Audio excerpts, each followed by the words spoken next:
Let me ask you a question, and I want you to really think about it. When was the last time you felt like you were winning? Not just succeeding, not just getting by, but genuinely winning, operating at the top of your game, feeling that flow where everything clicks and you're unstoppable. Keep pausing. For most people, that feeling is rare. Maybe it happened once during a great project at work. Maybe in college when everything made sense. Maybe never. But for Richard Feynman, that was his default state for decades. He didn't just win once. He didn't have one breakthrough and then fade away like so many brilliant people do. He kept winning over and over. In physics, in teaching, in problem solving, in life. Nobel Prize, check. Revolutionary discoveries, check. Best teacher anyone had ever seen, check. Author of best-selling books, check. Cracked the Challenger disaster when NASA couldn't, check. Ice walk across stage. And here's what's crazy, he made it look effortless. While everyone else was grinding and struggling and burning out, Feynman was playing, having fun, and still beating everyone. How? How did he build a mind that never stopped winning? That's what I'm going to show you today. Because Feynman wasn't born this way. He built this, deliberately, with specific practices and principles that anyone can adopt. And I'm going to break down exactly what he did, not just tell you inspiring stories, though there will be plenty of those, but give you the actual blueprint, the specific mental architecture that made Feynman unstoppable. Because here's the thing, you can build this too. Maybe you won't win a Nobel Prize, but you can build a mind that keeps getting sharper instead of duller, that keeps solving problems instead of being overwhelmed by them, that keeps winning instead of just surviving. Let's start with the foundation. The very first thing Feynman did that changed everything. Forget intense C's. He refused to accept anyone else's thinking as his own. Let me tell you what I mean by that. Most people go through life with borrowed thoughts. They believe things because their parents believed them. They think things because their teachers taught them. They accept ideas because experts said them.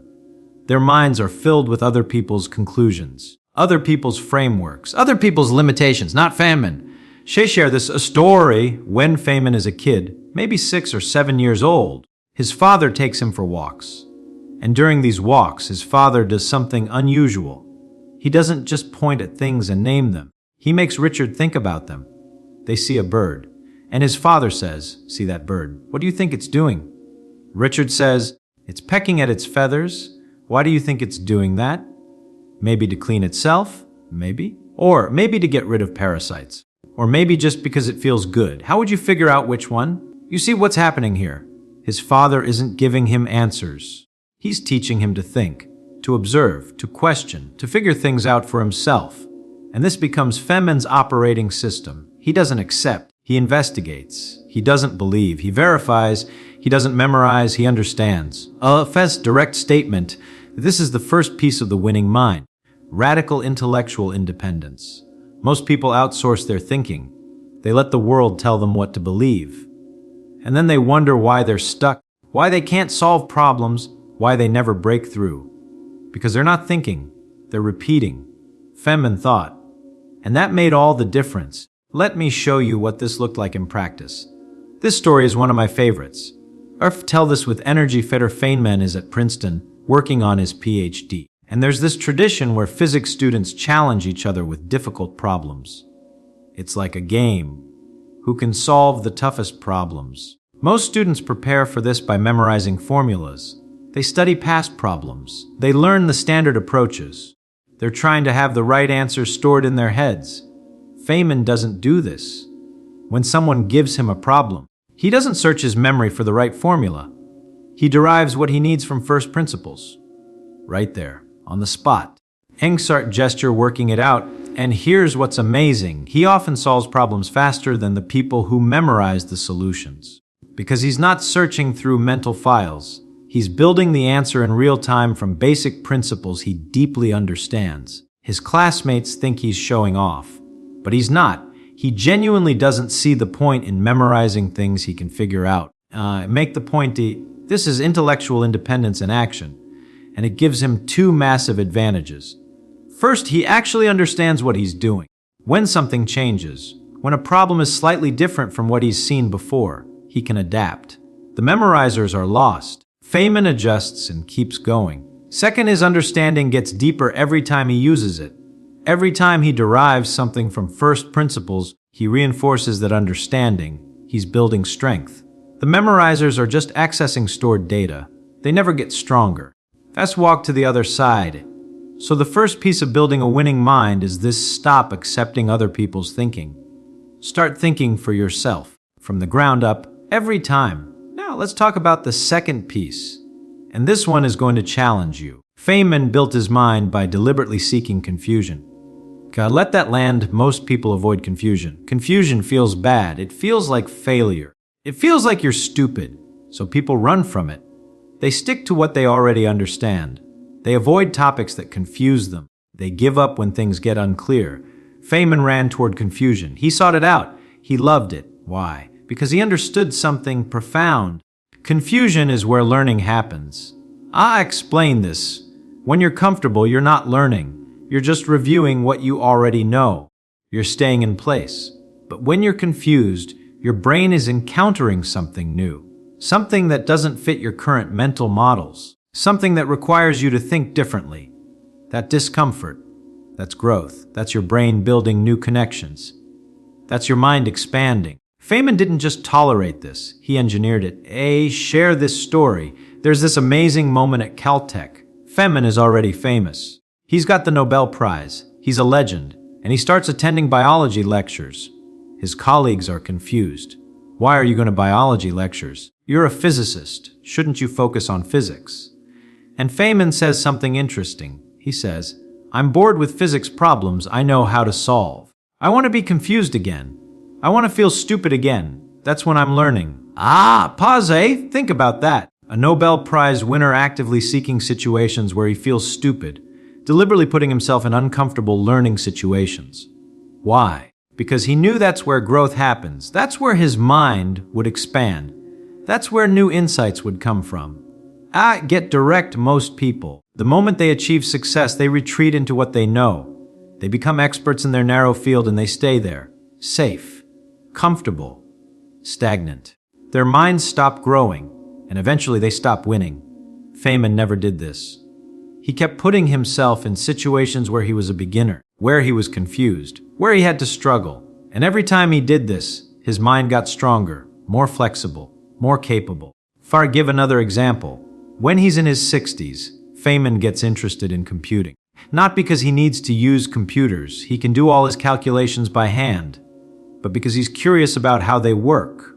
So he starts learning theory of computation, algorithms, computer architecture, and he's confused. This isn't his field. He doesn't have the background. But he leans into it. He asks questions. He struggles through concepts. He lets himself be a beginner. And from that confusion, from that willingness to not know, he makes breakthrough insights about quantum computing that computer scientists had missed. But make the point clear. This is the second piece of the winning mind: embrace confusion. Seek it out. Let yourself struggle. Let yourself be a beginner. Because every time you do, you're building new neural pathways. You're expanding your capabilities. You're becoming more than you were. The people who avoid confusion stay the same. The people who embrace it keep growing. Which one are you? Now let's talk about the third piece. This one is tactical. This is about how Feynman actually processed information differently than everyone else. So get into teaching mode, and Feynman had this thing he'd do. When he encountered new information, a new concept, a new theory, anything, he wouldn't just read about it or listen to it. He'd immediately try to explain it to himself in the simplest possible terms. Not just understand it. Explain it as if he were teaching it to a child. And here's the key. When he got stuck, when he couldn't explain something simply, he knew that's where he didn't really understand it. Tell this story. There's this famous incident. A student asks Feynman to explain why certain quantum particles behave the way they do. Fermi, Dirac statistics if you want to get technical, and this is basic quantum mechanics. Any physics professor should be able to explain it. Feynman pauses. He thinks, and then he says, let me prepare a lecture on this for freshmen. I want to explain it at that level. He goes away for several days, and then he comes back and says, I couldn't do it. I couldn't explain it simply enough, which means we don't really understand it. Let that land. A Nobel Prize winner admitting he doesn't really understand something. Not because he lacks knowledge, but because he holds himself to a standard of understanding that goes beyond equations and jargon. If you can't explain it simply, you don't understand it. Make this practical fee. This became Feynman's test for everything, and it's incredibly powerful. Because when you try to explain something simply, you can't hide behind complexity. You can't use jargon to mask confusion. You can't skip over the parts you don't really get. You're forced to actually understand deeply, completely, from the ground up. And this does something amazing to your mind. It builds what I call true understanding as opposed to surface knowledge. Contrast, these are surface knowledge is when you can repeat what you've heard. You know the terms, you can pass a test, you can sound smart in a conversation. But true understanding is when you can explain it to anyone, when you can apply it in new situations, when you can connect it to other concepts, when you can build on it. Surface knowledge makes you temporarily informed. True understanding makes you permanently capable. Point, Feynman built true understanding of everything he touched. And that's why he could solve problems nobody else could solve. He wasn't working from memorized formulas. He was working from deep understanding that he could manipulate and apply in novel ways. So the third piece of the winning mind is this: always translate knowledge into simple explanations. If you can't explain it simply, you don't really understand it yet. Keep working until you can. Now we get to the fourth piece, and this one is about energy management. I walk across stage. Here's something nobody talks about: Feynman never burned out. Never. Think about that. This guy worked on the atomic bomb under insane pressure. He solved some of the hardest problems in physics. He taught thousands of students. He wrote books. He served on committees. He investigated disasters. Decades of intense intellectual work. And he never burned out. Never lost his energy. Never lost his edge. How? Because he understood something that most people miss. Your mind needs play to stay sharp. Tell the story with passion. After Feynman wins the Nobel Prize, something interesting happens. He gets depressed. Not because he's disappointed. Winning the Nobel Prize is incredible. But because physics has stopped being fun. It's become serious, important, about his reputation, about living up to expectations, about being Richard Feynman, Nobel Prize winner. The joy is gone. And without joy, even genius-level work feels like grinding. So one day he's in the Caltech cafeteria, and he sees a student throw a plate in the air. The plate wobbles as it spins, and Feynman thinks, I wonder what the relationship is between the wobble and the rotation, the gesture, the motion. And just like that, he's interested again. Not because it matters, not because it'll lead to publications or awards, but because it's interesting, because it's play. So he works out the physics of the wobbling plate, just for fun, just because he's curious. And from that play, from that return to joy, comes some of his most important work. The work that won him the Nobel Prize in the first place grew out of these playful explorations. To slow down, this is the fourth piece: your mind needs play to stay in a winning state. Most people think productivity means constant seriousness, constant focus, grinding, optimizing every minute. And what happens? They burn out. Their minds get tired. Their creativity dies. They start making worse decisions. They lose their edge. Feynman never made this mistake. He built play into his life deliberately. Bongos, drawing, safe-cracking, working on random physics problems that didn't matter, exploring biology just for fun. People thought he was wasting time, but he wasn't. He was maintaining his mental energy. He was keeping his curiosity alive. He was preventing burnout. Get direct, and this is crucial for building a winning mind. You can't be on all the time. You can't grind constantly. Your brain isn't a machine. It needs variety, it needs play. It needs things that are interesting for their own sake. When you give your mind this, it rewards you with better performance when you need it, more creativity, more energy, more insight. When you don't, it shuts down. You might still be productive in a mechanical sense, but you lose the edge. You lose the magic. Action item: what do you do just for fun? What do you explore just because it's interesting? What do you play with that has no practical purpose? If your answer is nothing, you're sabotaging your own potential. You're draining your mental battery without recharging it. Build play back into your life, not as a luxury, as maintenance, as fuel for your winning mind. Let's move to the fifth piece. This one is about how Feynman handled being wrong. And it's completely different from how most people do it. Our share this of Feynman loved being wrong. No, seriously, he loved it. Most people hate being wrong. It feels like failure. It's embarrassing. It threatens their self-image, so they avoid it. They defend their positions. They rationalize. They double down rather than admit error. Feynman did the opposite. When he discovered he was wrong about something, he got excited, because it meant he was about to learn something. Tell this story. There's this moment at Los Alamos. Feynman is young, in his 20s, and he's working with Niels Bohr. The Niels Bohr, one of the founders of quantum mechanics, a living legend. And Feynman disagrees with him about something. Most young physicists would keep quiet. You don't contradict Niels Bohr. That's like contradicting Einstein. But Feynman speaks up. He presents his reasoning. He argues his point, and Bohr explains why Feynman is wrong, completely wrong, and Feynman immediately accepts it. Oh, you're right. I see now. That makes sense. Pause. No defensiveness, no ego protection, no rationalization, just immediate acceptance and learning. And here's what's beautiful. Bohr respects him more after this interaction, not less. Because Feynman showed two qualities that Bohr valued: the courage to think independently and the humility to admit error. Make the point. This is the fifth piece of the winning mind. Treat being wrong as valuable data, not personal failure. Most people conflate being wrong with being stupid. So they protect themselves from ever being wrong, which means they stop learning, they stop growing, they stop winning. Feynman separated his ego from his ideas. His ideas could be wrong. That didn't make him wrong. It just meant he had new information to integrate. Forget practical. Every time Feynman discovered he was wrong about something, his mind got sharper. Because he updated his understanding, he corrected his models, he refined his thinking. The people who are never wrong, they're not actually right all the time. They're just not updating their thinking. They're staying static. And in a dynamic world, static means falling behind. The winning mind is one that updates constantly, that treats errors as course corrections, not catastrophes. When's challenge? When's the last time you admitted you were wrong about something? Not just agreed to disagree, but actually said, I was wrong. I see that now. Thank you for correcting me. If you can't remember, your mind has stopped updating, which means it stopped improving.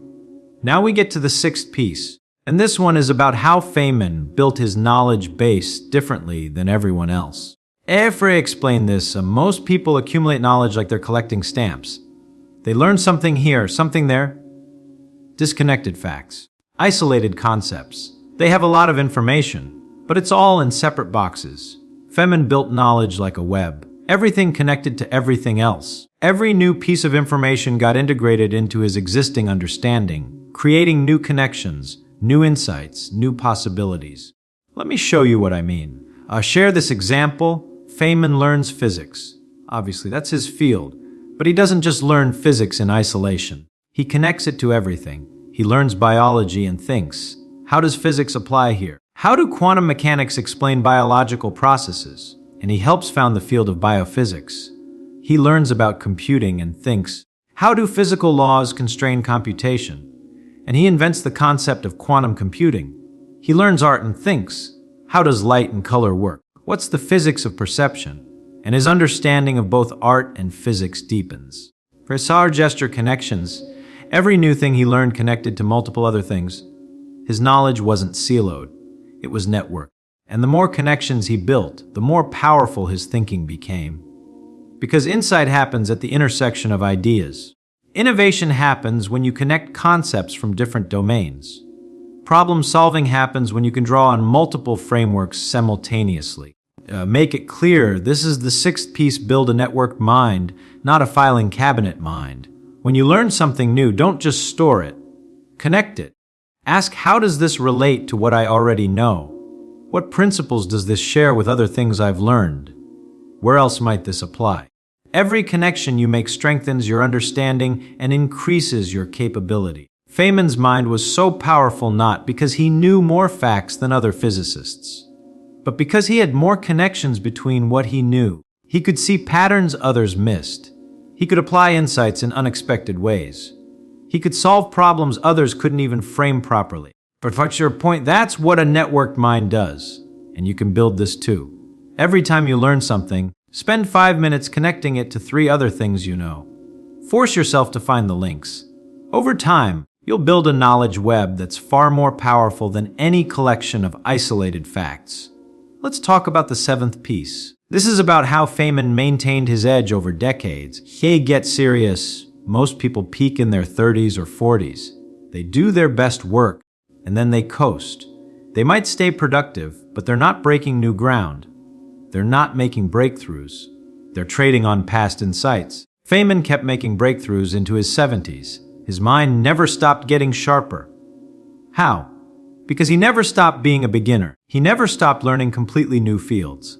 Share this as in his 60s, Feynman essentially starts over in biology. He attends undergraduate biology lectures. He reads basic biology textbooks. He asks naive questions. He's willing to be the guy who doesn't know. The guy who needs things explained. The beginner, and this keeps his mind flexible, sharp, young. Weather explain. When you become an expert in one field and stay there, your mind optimizes for that field. You get really good at that specific type of thinking. But you lose flexibility. You lose the ability to think in fundamentally new ways. But when you regularly put yourself in beginner situations, you maintain that flexibility. You keep building new neural pathways. You keep expanding your capabilities. Make it practically. This is the 7th piece, never stop being a beginner. Always have something you're learning from scratch. It doesn't have to be related to your career. In fact, it's better if it's not. Learn a musical instrument. Learn a language. Learn to paint. Learn about ancient history. Learn about mycology. Whatever interests you. The content doesn't matter as much as the process of being a beginner, of struggling, of being confused, of building new understanding from the ground up. That process keeps your mind sharp, keeps it flexible, keeps it in a winning state. A challenge. What are you a beginner at right now? What are you learning from scratch? If the answer is nothing, you're letting your mind calcify. Start something new this week. Now we're getting to the 8th piece, and this one is subtle but incredibly powerful. Slow down, Feynman had this unusual relationship with success. He pursued it, but he wasn't attached to it. Let me explain what I mean. As Socrates tell this story, when Feynman is working on quantum electrodynamics, the work that will eventually win him the Nobel Prize, he's not thinking about Nobel Prizes. He's not thinking about awards or recognition or career advancement. He's thinking, this is interesting, I want to understand this. I want to figure this out. The work itself is the motivation. The understanding is the reward. The high contrast this says, compare that to most people. Most people do things for the outcome, for the degree, for the promotion, for the recognition, for the money. And here's what happens. When you're focused on the outcome, the work feels like a grind. Every day is just a step toward the thing you actually want. You're not engaged with what you're doing. You're just enduring it to get to the result. And this makes you worse at the work, because you're not fully engaged. You're not curious about it for its own sake. You're just trying to get through it, make the point. But when you're focused on the work itself, when you're intrinsically motivated, the work feels different. It's engaging. It's interesting. It's its own reward. And paradoxically, this makes you better at it. You notice more. You think deeper. You persist longer. You do higher quality work, which means you get better outcomes.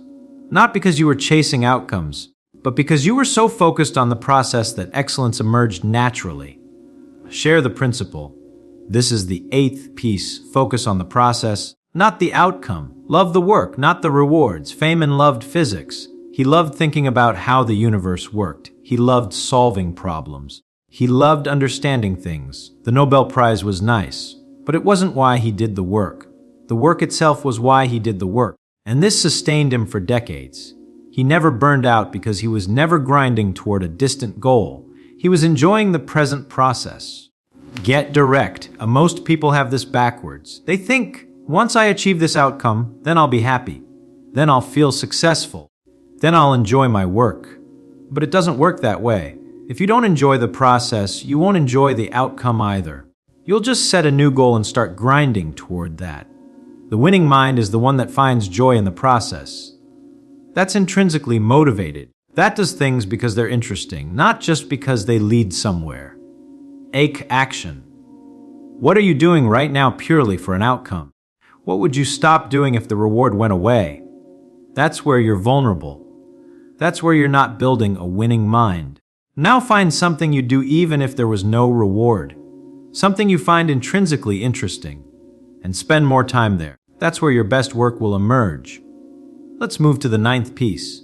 This is about how Feynman recovered from setbacks. And his approach was completely different from what most people do. Tell this story. Feynman's first wife, Arline, dies of tuberculosis while he's at Los Alamos. He's in his 20s, devastated. This is the person he loved most in the world. And he deals with it in an unusual way. He throws himself into work, but not in a "I'm distracting myself from pain" way. In a "I'm going to honor her by living fully" way. He doesn't let grief paralyze him. He doesn't let it define him. He feels it, acknowledges it, and then he keeps moving. 8 posits. Later in life, when people ask him about this, he says something profound. He says, "The past is done. I can't change it, but I can change what I do next. So that's where I put my energy." If I explain the principle, this is the 9th piece. Move forward from setbacks immediately. Don't dwell. Don't ruminate.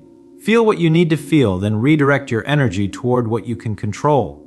Most people handle setbacks differently. They get knocked down and they stay down. They replay the failure. They analyze what went wrong. They tell the story of their setback over and over. And what happens? The setback becomes their identity. It becomes the story they tell about themselves. And that story keeps them stuck. Say contrast this here. Feynman experienced setbacks, lost love, wrong predictions, criticized ideas, all the stuff that happens when you're trying to do anything difficult. But he never stayed in those moments. He acknowledged them, learned what he could, and moved forward. His identity wasn't the guy who failed at X. It was the guy who's currently working on Y. Make it actionable. The winning mind doesn't pretend setbacks don't hurt, but it doesn't give them more power than they deserve. It processes them quickly and redirects energy toward the next challenge. What setback are you still carrying? What story of failure are you still telling yourself? Let it go.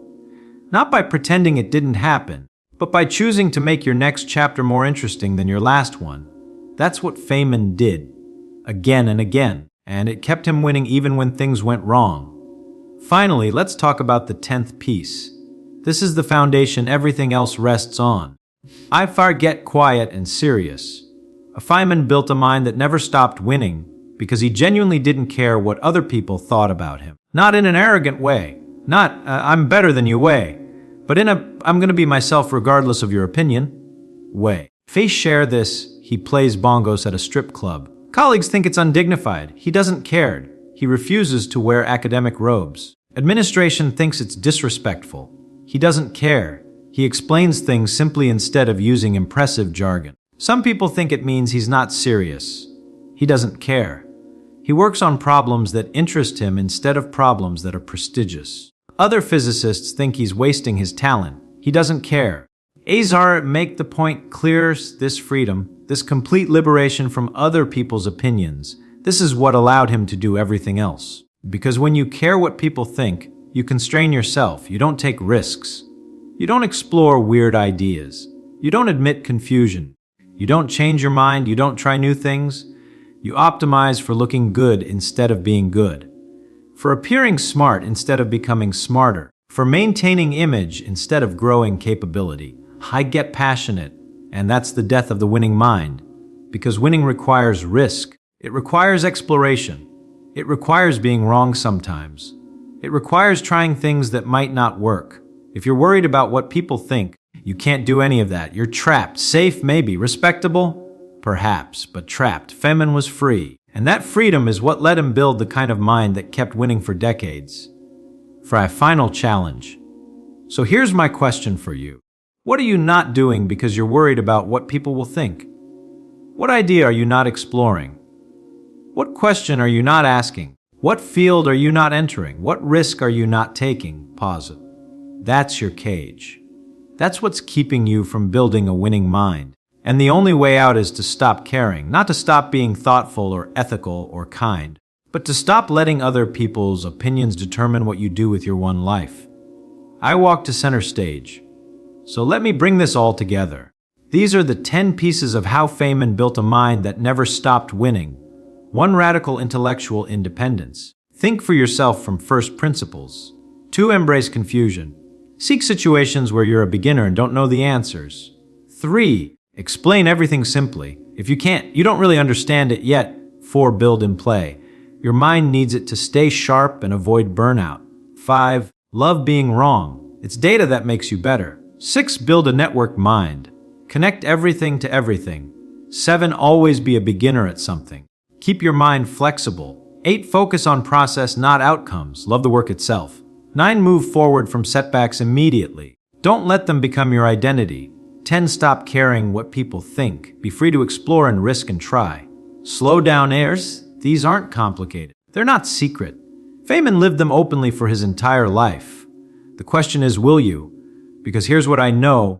If you adopt even 3 of these pieces, your mind will start changing. You'll notice yourself solving problems you couldn't solve before, making connections you couldn't make before, recovering from setbacks faster, maintaining energy longer. If you adopt all 10, you'll build a mind that keeps winning. Maybe not Nobel Prize winning, but winning at whatever matters to you, and doing it with joy, with curiosity, with growth. At Jet Emotional, Feynman died at 69, cancer, and in his final days someone asked him if he had any regrets. He said, "No. I got to play. I got to understand things. I got to be curious. What more could anyone want? Pause us." That's what these 10 pieces give you. Not just success, not just achievement, but the ability to fully engage with your life, to keep growing until the very end, to stay curious and energized and effective, to build a mind that never stops winning. Final direct address, so pick one piece, just one, the one that resonated most with you, and start building it into your life this week. Maybe it's explaining things simply. Maybe it's embracing confusion. Maybe it's building in more play. Maybe it's stopping caring what people think. Pick one. Start there and watch what happens. A fox smile, your mind is more capable than you know, more flexible than you realize, more powerful than you've ever tapped into. Feynman proved it's possible to build a mind that keeps getting better instead of declining, that keeps winning instead of plateauing. Now it's your turn to prove it too. Thank you. Is beat. And if you want to keep exploring how to build a mind like Feynman's, if you want more specific techniques and practices and insights from his life, do me a favor, like this video and subscribe to the Mind of Richard Feynman channel. We're breaking down exactly how one of history's greatest minds worked and showing you how to apply those same principles to your own life. Join us. Let's build winning minds together. See you in the next one. Not with this talk. I'm here. I'm doing it. But somewhere in my life right now, there's something I should be doing that I'm not doing. Maybe it's a project I've been putting off for weeks. Maybe it's a conversation I need to have. Maybe it's learning something I've been saying I'll learn when I have time. Stand up. And you know what? You are too. Right now, in this moment, there's something you know you should be doing. Something important. Something meaningful. Something that would move your life forward. And you're not doing it. Direct address says, we're all the same. Every single person in this room, we know what we should be doing. We have goals. We have dreams. We have projects. We have ideas. And we don't start. We wait. We prepare. We plan. We research. We wait for the right time, the right mood, the right circumstances, the right feeling of inspiration. And while we wait, life passes, opportunities disappear, dreams fade. And we wonder why we never accomplish what we're capable of.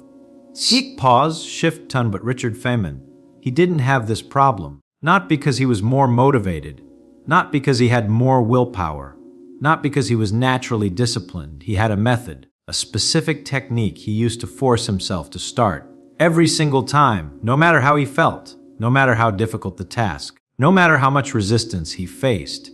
And today I'm going to show you that exact method, not a motivational speech, not a pep talk, a concrete, practical technique that Feynman used thousands of times.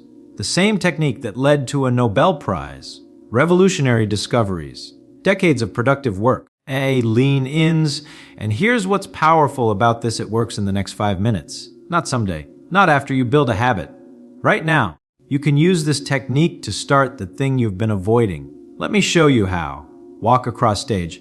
But first, let me tell you the story that reveals everything about Feynman's starting method, because this story changed how I think about procrastination forever. It's 1965. Feynman has just won the Nobel Prize, huge honor, peak of his career. And you'd think he'd be ecstatic, right? He's depressed. Yeah, let that shock land us seriously. Nobel Prize winner depressed. Why? Because he's stuck. He can't start anything. He sits at his desk. He looks at physics problems, and he feels nothing. No motivation, no excitement, no drive. The work that used to consume him, that used to make him lose track of time, now feels like drudgery. He knows he should be working. He knows he's capable, but he can't make himself start. Slow down or sound familiar. This is the thing nobody tells you about successful people. They struggle with starting too. The difference isn't that they never feel resistance. The difference is they have methods for overcoming it. So what did Feynman do? Sever share this carefully. He went to the Caltech cafeteria just to get out of his office. And he's sitting there eating lunch, watching students. And a student throws a plate in the air. The plate wobbles as it spins, and Feynman notices something. The wobble and the spin have a relationship. And he thinks, I wonder what that relationship is. Not, I should figure that out. Not, I need to work on that. Just, I wonder. The conjecture, and that wondering, that tiny spark of genuine curiosity, that's enough. He goes back to his office, and he starts working on it. Not because he has to, not because it's important, because he's curious. He works out the physics of the wobbling plate, just for fun, just because it's interesting. And from that, from following his curiosity about something pointless, comes his most important work on quantum electrodynamics, the work that actually wins him the Nobel Prize. Make the point this is Feynman's secret for starting, and it's completely different from what anyone else teaches. Everyone else says, think about why it's important, visualize the outcome. Remember your goals, use discipline, use willpower, force yourself. Feynman said find what's interesting about it, follow your curiosity, start with play. That's a hotter, direct statement. That's the method, that's how he forced himself to start every single time. Not by forcing, by following curiosity. And I know that sounds too simple, too easy, like it couldn't possibly work on hard things, on things you don't find interesting, on actual work, but it does. And I'm going to prove it to you by breaking down exactly how this works and how you can use it today. Let me start with the most important insight, the thing Feynman understood that most people miss. Get philosophical. B. Starting is not about motivation. Starting is about attention. Think about it. When do you naturally start things without resistance? When something captures your attention. When something makes you curious. When something interests you. You don't need discipline to watch a show you're hooked on. You don't need willpower to talk about something that fascinates you. You don't need motivation to explore something that makes you curious. Make the contrast. But when something doesn't capture your attention, when it feels like obligation instead of interest, that's when you need massive discipline, massive willpower, massive motivation. And those resources are limited. They run out. That's why forcing yourself to start through sheer willpower doesn't work long term. High point, but attention. Attention is unlimited. When something genuinely interests you, you can pay attention to it for hours, days, weeks, without exhaustion. That's what Feynman figured out. The secret to starting isn't finding more willpower. It's finding the interesting angle, the curious question, the playful approach. Find that, and starting becomes effortless. Tell this story. Let me show you what this looked like in practice. Concrete example. Feynman needs to write a paper. A formal, technical physics paper. The kind of thing that's tedious to write. Lots of equations. Careful proofs. Precise language. Most physicists would approach this with dread. I have to write this paper. It's going to take forever. Let me clear my schedule. Let me force myself to sit down and grind through it. Feynman doesn't do that. Instead, he asks himself, what's the most interesting part of this? What's the one thing I'm excited to explain? I could continue. Maybe it's a clever insight. Maybe it's an unexpected connection. Maybe it's a simple way to understand something complex. He finds that interesting part, and he starts there, not with the introduction, not with the abstract, with the part that makes him curious. And once he's engaged, once his attention is captured, the rest follows. He writes the interesting part, then the part that connects to it, then the next part.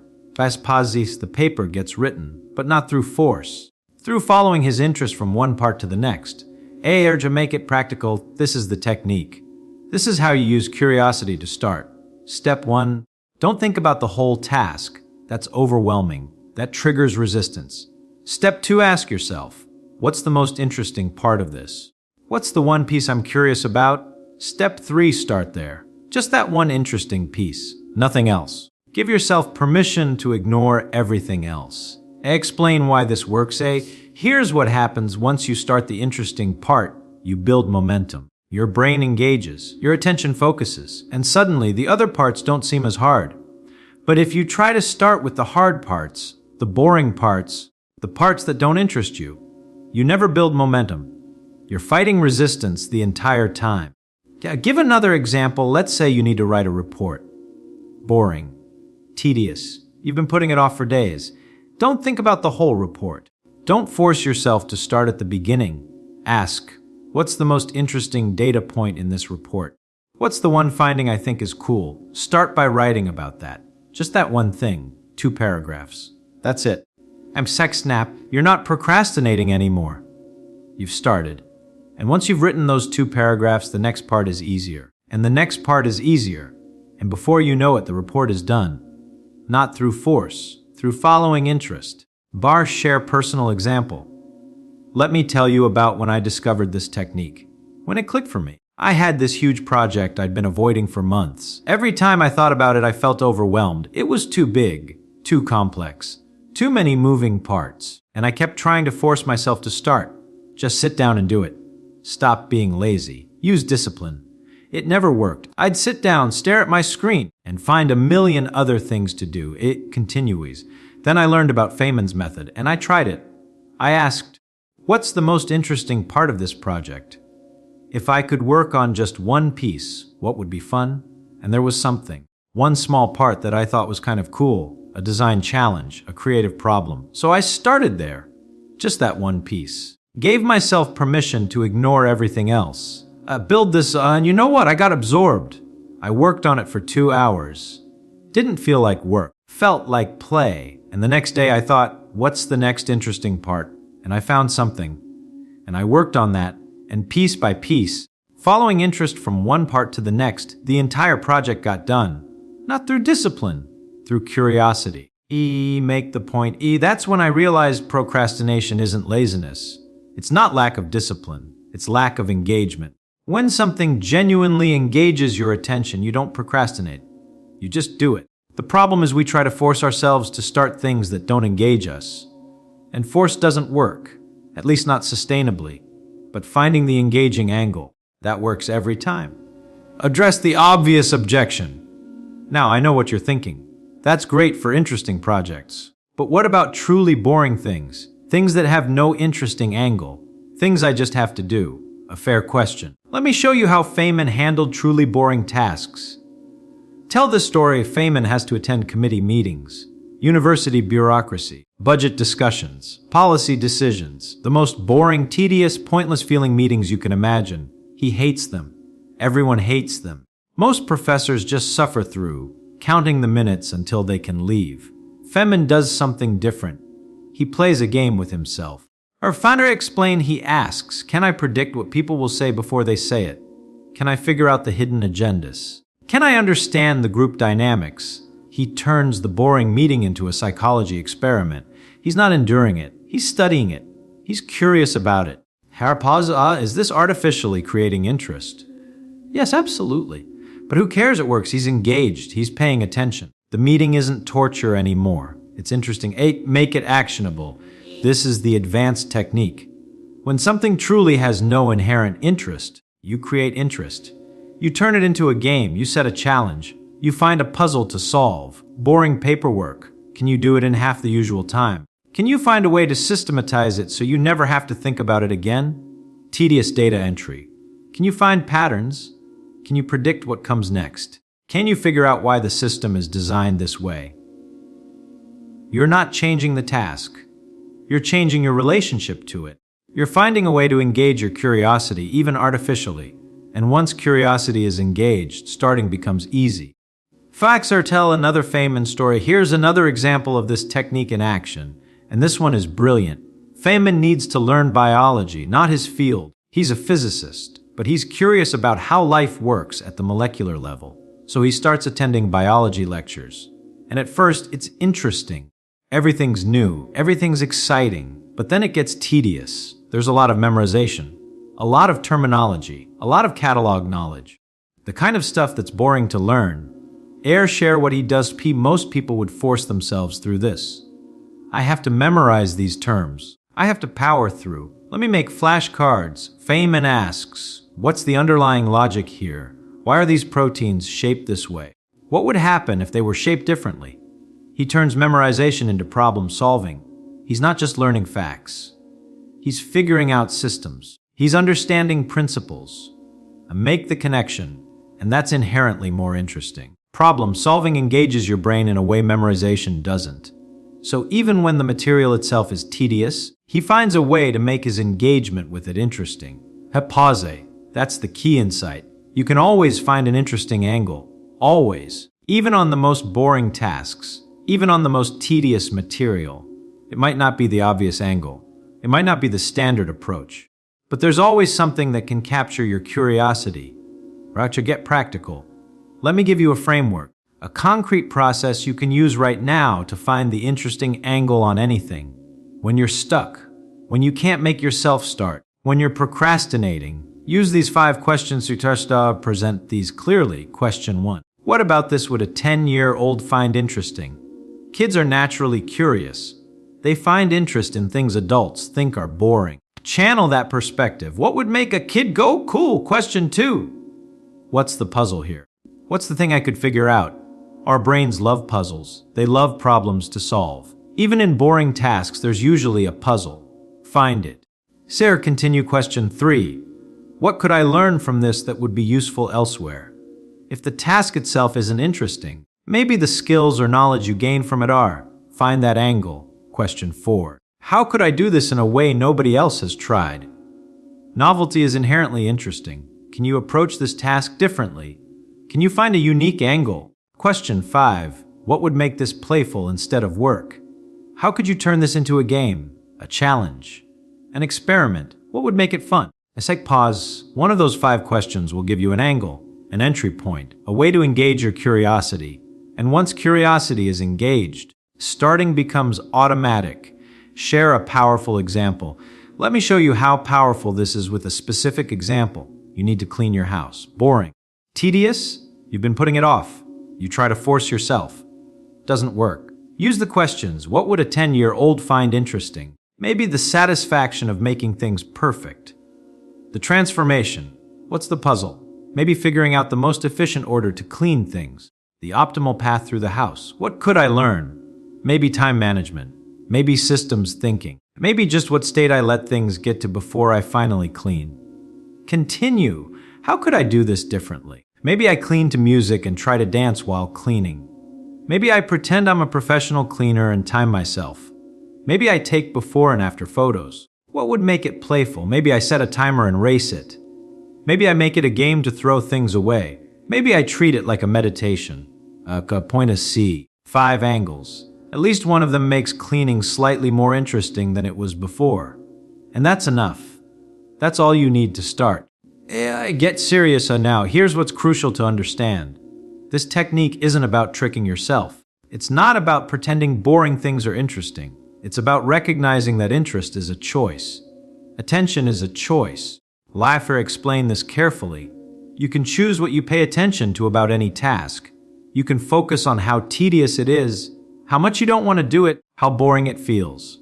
That's one choice. Or you can focus on finding the one interesting angle, the one engaging element, the one curious question. That's another choice. Rack make the point. Most people don't realize they have this choice. They think interest just happens to them. Either something is interesting or it's not. Feynman understood you can cultivate interest. You can direct your curiosity. You can choose what engages you. And that choice is the difference between effortless starting and constant procrastination. Bard, tell one more story. Let me give you one final Feynman example. This one shows the technique at its purest. Feynman is asked to serve on a committee investigating science education, specifically evaluating textbooks. Boring.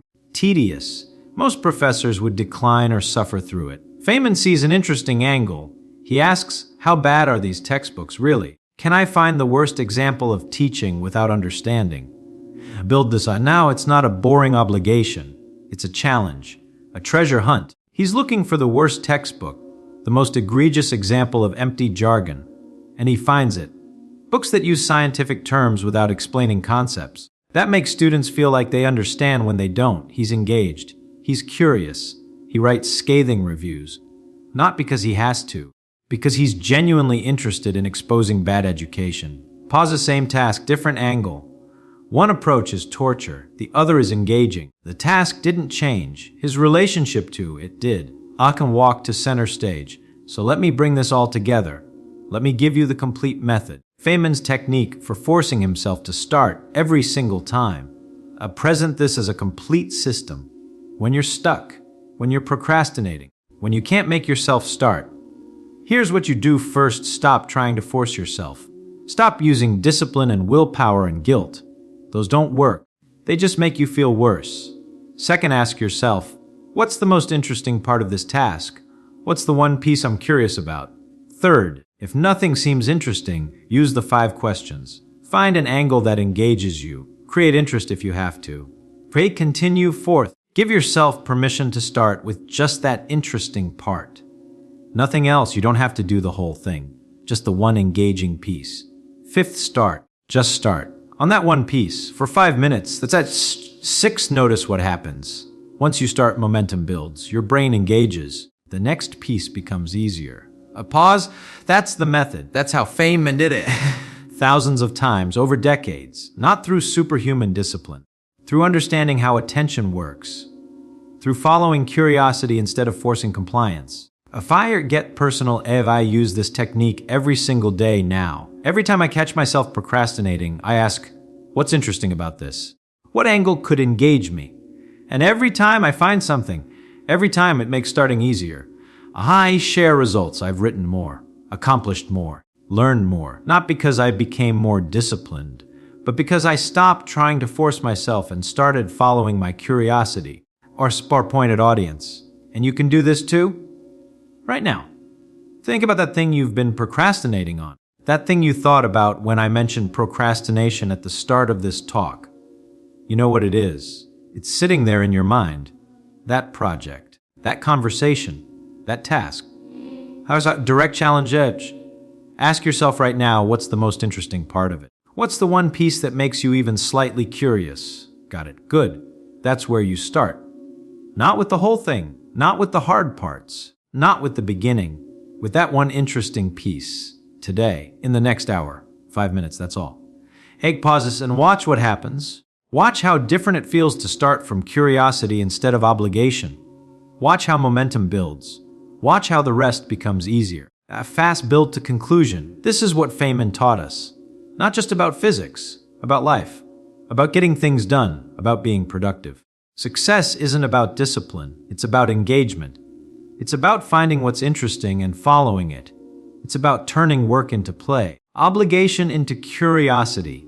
Slow down, and when you do that, when you stop forcing and start following, everything changes. Starting isn't hard anymore. It's natural. It's automatic. It's even enjoyable. You're not pushing yourself. You're pulled by your interest. You're drawn by your curiosity. You're engaged by what you find fascinating. Final point. That's how Feynman forced himself to start. Every single time. Not by forcing at all. By finding what was interesting and following it. And that's how you can start too. Not someday. Not when you feel more motivated right now. Today. This afternoon. Find the interesting angle. Start there. Follow your curiosity. Pause. Smile us. It's that simple. It's that powerful. It's that transformative. Thank you.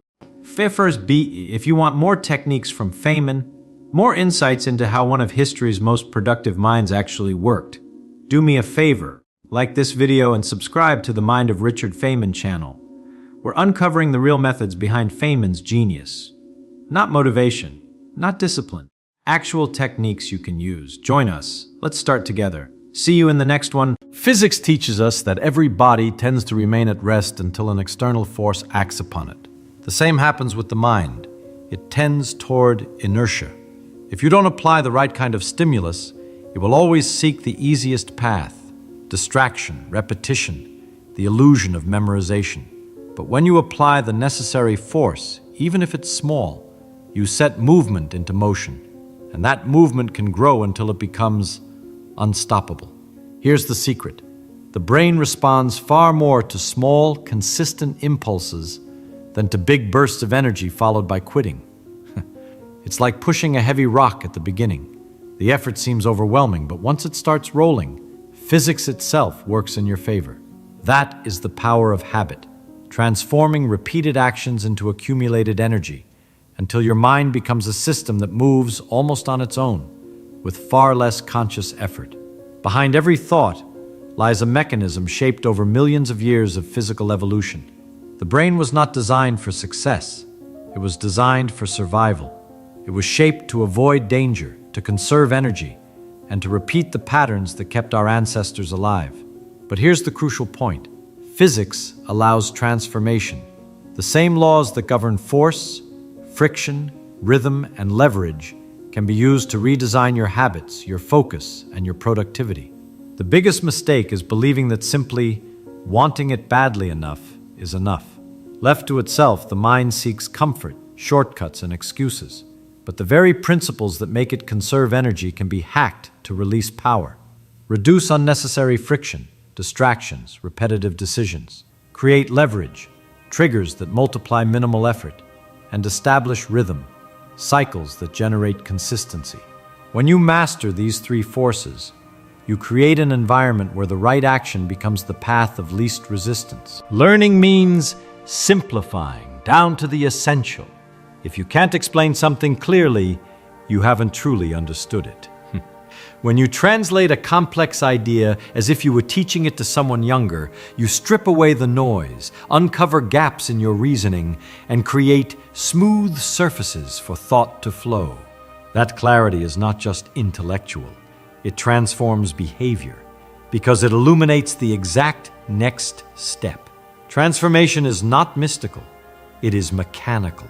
You will learn to position points of support, internal and external levers, to smooth out surfaces, remove friction that slows you down, to establish cadence, the rhythm that sustains action, and to build radical clarity, simplicity that reveals the essential. From now on, treat your mind as a physical system. Design, test, measure, refine. That is how you create, with rigor and elegance, a successful mind. Now, picture your mind as an electrical circuit. Every negative thought is like resistance, reducing the flow of energy. Every focused thought is like a clean conductor, letting the current run stronger. When you eliminate noise, useless worries, limiting beliefs, digital distractions, you reduce resistance and increase the power of your own mind. Clarity becomes the perfect conductor, and the result is absolute focus. Physics also shows us the importance of frequency. A steady wave can break through any barrier given enough time. In the same way, when you repeat a practice every day, no matter how small, you create mental vibrations that shape your identity. It's not about brute force.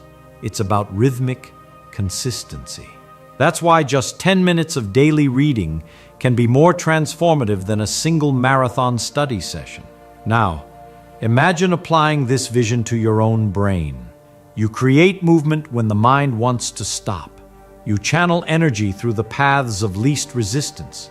You establish frequency and rhythm until your identity rewrites itself.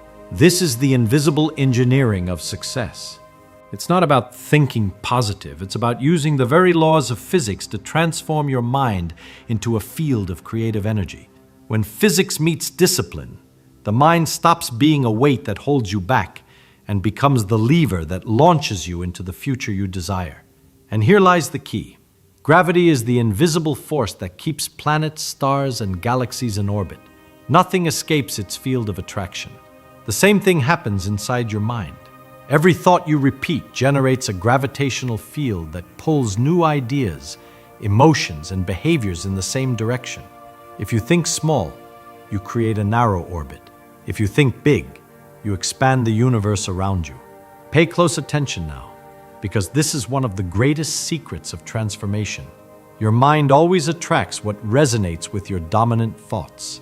Constantly thinking about failure creates a field where opportunities seem to vanish, as if sucked into a black hole. But focusing on discipline, abundance, and learning generates positive gravity that attracts people, ideas, and paths that once seemed invisible. That is why you must carefully choose the direction of your mental orbit. Negative gravity is treacherous. Thoughts of doubt, fear, and comparison pile up until you become a prisoner of them. But positive gravity is born when you deliberately choose to plant thoughts of action, purpose, and confidence. At first, it's like a small star, fragile, still forming. But as you feed it with consistency, that field grows so strong that everything in your life begins to align with its energy. Now imagine yourself as a planet that can break free from a toxic orbit and enter a new trajectory. To do that, you need escape velocity, and that force is created by the daily repetition of new thoughts until they become stronger than the old ones. It's like igniting a sun inside you.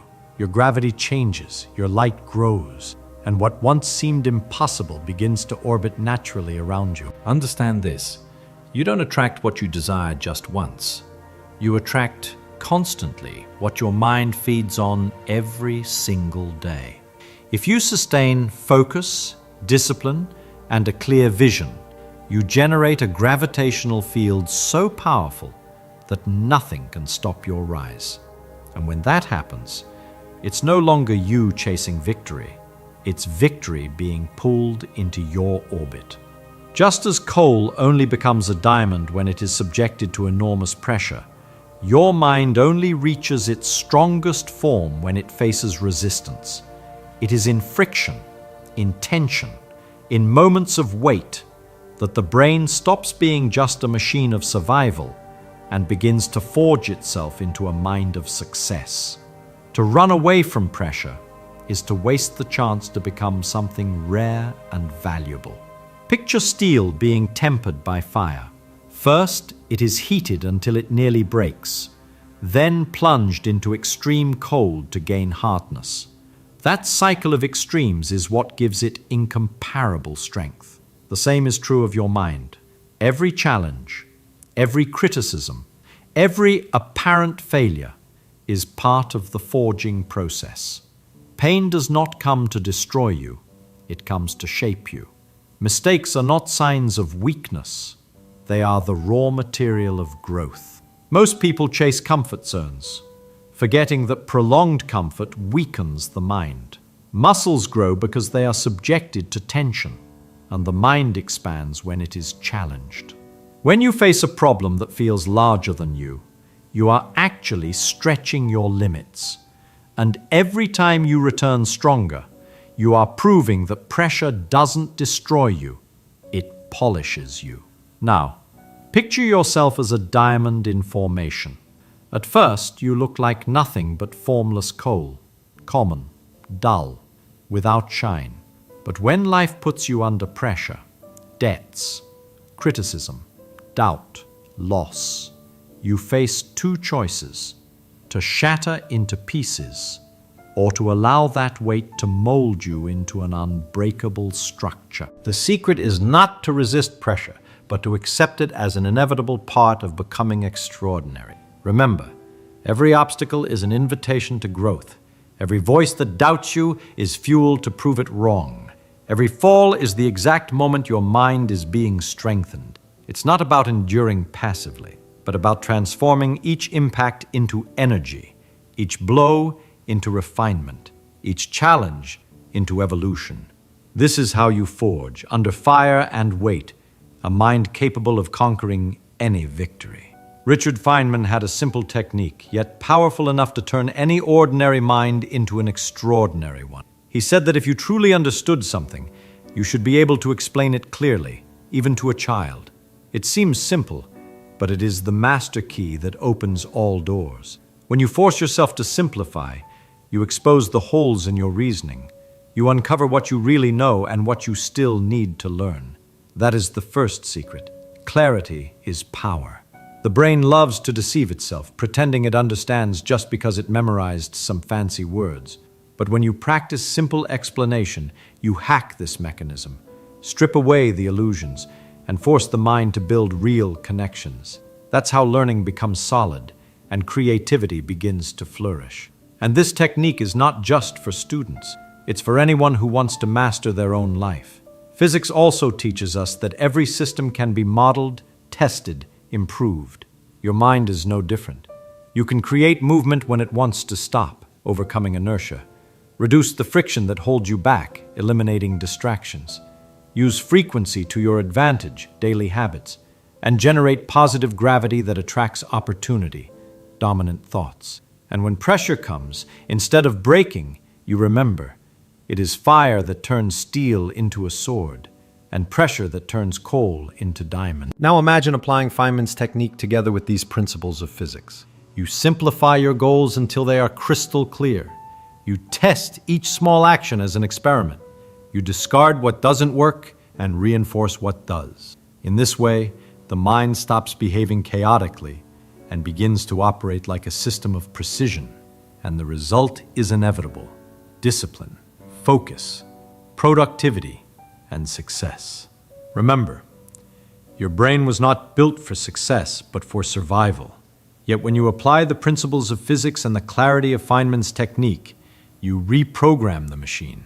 You create a mind that learns faster, acts with confidence, attracts what it desires, and grows stronger with every challenge. That is the path to true transformation, using the science of life to forge an invincible mind, a mind of success. Pay close attention now.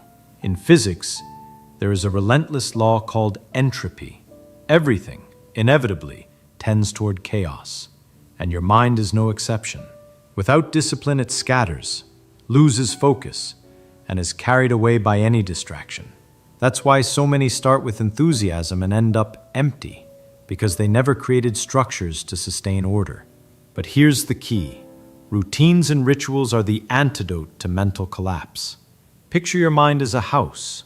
If you don't clean it daily, dust piles up, objects get lost, confusion takes over. With the brain, it's the same. A daily reading habit, a fixed time to plan, a moment of silence before beginning work. Every small gesture creates order in the midst of chaos. And the more order you build, the more free energy you have to create, to decide, to act. Discipline doesn't limit you, it sets you free. Now think with me. When one frequency meets another, both begin to vibrate together. This is the principle of resonance, and your mind works exactly the same way. If you surround yourself with negative people, shallow content, mediocre ideas, your frequency drops and you vibrate at that same level. But when you connect with brilliant minds, powerful words, and inspiring content, your mind resonates at a higher, stronger frequency. But if you connect yourself with brilliant minds, with powerful words, with content that lifts your vision, your mind begins to resonate at another frequency, higher, stronger. That is why choosing what you consume is choosing who you become. Every book you read, every conversation you have, every video you watch is a tuning. And when you adjust your mental dial to the frequency of success, you inevitably begin to vibrate like the greats. Remember, you don't need to be physically next to geniuses. You only need to be in contact with their ideas. That alone is enough for your mind to learn to vibrate as they do. And here lies another secret, the domino effect. A small action triggers a chain reaction. Never underestimate the power of a minimal habit. 5 minutes of study can multiply into an hour of focus. A simple act of gratitude can open the door to an avalanche of positive thoughts. A quick walk can trigger a wave of productivity for the rest of the day. The mind loves continuity, and every domino you push starts a flow that can completely transform your life. Now picture the universe. It does not stop, it does not shrink, it does not retreat. It is always expanding, and so must your mind. When you stop learning, stop questioning, stop challenging yourself, it's as if you were going against the very nature of the cosmos. But when you open yourself to curiosity, to new questions and new answers, your mind expands, grows, occupies territories that once seemed unreachable. Stagnation goes against the natural order of things. Growth is not optional, it is a necessity. And this growth doesn't come from having all the answers, but from never stopping to ask. Every new doubt is like a galaxy forming. Every discovery is a star lighting up in the infinite space of your consciousness. Remember, physics shows us that the universe moves forward, always expanding. Therefore, align your mind with that same movement. Expand your vision, expand your limits, expand your courage. Because when the mind grows without ceasing, the entire life grows along with it. And at that point, you become unstoppable, a universe in expansion, capable of attracting, creating, and transforming everything around you. Now I want you to commit to your mind. Write in the comments, "I decide to evolve every day." That will be your decree to keep expanding your mind daily. If this video spoke to you, like it, subscribe, and turn on the notifications to continue receiving content that transforms. Thank you so much for your attention, and see you next time.